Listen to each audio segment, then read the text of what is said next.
I'm currently in the process of building a camera rig around the Sony a6300.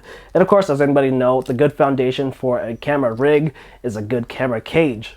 In the past, I've used the Smallrig camera cage for the Sony a6300, and that cage works fine. You know, like it protects your camera and it gives you a bunch of mounting points, but it could use some improvements. And recently, Smallrig came out with this, the Sony a6500 camera cage. To me, this cage is just leaps and bounds ahead of the a6300 cage. I love the inclusion of the NATO rail, the Arctic Swiss plate, and just the whole line of accessories that's coming out for this specific cage. I think the a6500 cage is just a better investment, and of course that got me to thinking, I wonder if my a6300 will fit inside this a6500 cage.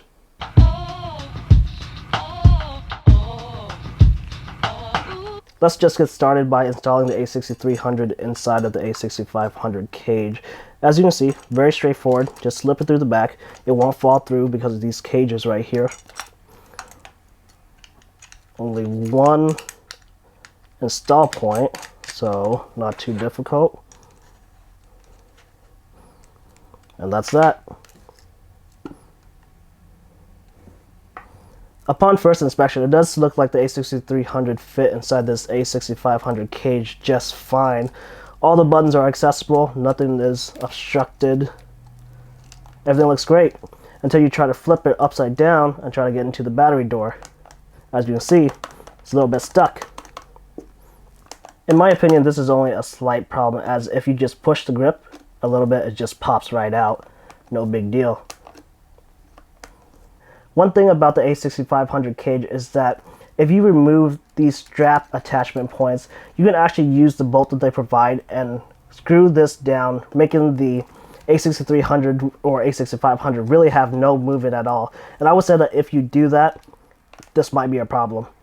As you can see, for the most part, the a6300 does fit and work just fine inside of the a6500 cage from Smallrig. It's just really a question of whether or not you can live with that side to side, left to right sway within the cage itself. I'm lucky enough to be using an external recorder and to be powered by an external battery. So for the most part, I would never have to get inside of this latch.